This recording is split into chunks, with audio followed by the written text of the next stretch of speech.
Alizeh talk کے معزز سامعین کو علیزہ کامل کا سلام۔ شروع کرتے ہیں آج کی کہانی۔ جب ماں بولی کہ تمہاری منگنی ناظر سے ہونے جا رہی ہے تو میں نے خاموشی اختیار کر رکھی۔ وہ میرے ماموں کا بیٹا تھا۔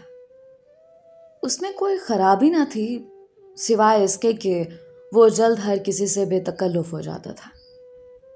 وہ شوخ تھا تاہم میرے مزاج کو سمجھتا تھا اور میرے ساتھ بہت جلد بے تکلف نہیں ہوتا تھا۔ اس کی وجہ یہ ہو سکتی ہے کہ میں خود بھی لڑکوں سے فاصلہ رکھتی تھی۔ اسے معلوم تھا کہ والدین بچپن سے ہمیں شادی کے بندھن میں باندھنے کا ارادہ رکھتے ہیں، اس لیے بھی وہ ایسی حرکت نہیں کرتا تھا جو مجھے ناگوار محسوس ہو۔ البتہ باقی سب کے ساتھ ہنسی مذاق اور شرارتیں اس کا وتیرہ تھا۔ میری گریجویشن مکمل ہونے پر والدین نے منگنی کی رسم کا ارادہ کیا۔ امی نے مجھ سے پوچھا اور میری خاموشی کو رضامندی جان کر منگنی کی تیاریاں کرنے لگی۔ منگنی دھوم دھام سے ہو گئی اور میں نے اس بات کو نارمل انداز میں لیا۔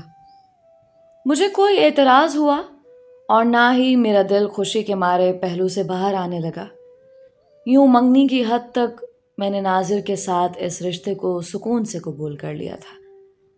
میں محبت کے جذبے سے ناآشنا تھے۔ ناظر سے بھی محبت کا جذبہ میرے دماغ میں اس وقت تک نہیں تھا جب تک ہماری منگنی نہیں ہو گئی۔ منگنی کے بعد ایک لحاظ سے دل میں عزت و احترام کے جذبات نے جنم لیا اور میں اس کے ساتھ اچھے طریقے سے پیش آنے لگے کہ یہ میرے مستقبل کا جیون ساتھی ہوگا۔ لوگ محبت کو سب کچھ سمجھتے ہوں گے، لیکن میں محبت سے پہلے عزت کو مقدم سمجھتی تھی۔ میرے نزدیک اگر کوئی آپ کی عزت کا خیال نہیں کرتا تو وہ محبت کے لائق بھی نہیں ہے۔ ہر انسان کا اپنا اپنا مزاج، اپنی اپنی سوچ ہوتی ہے۔ بس میرا مزاج ایسا ہی تھا۔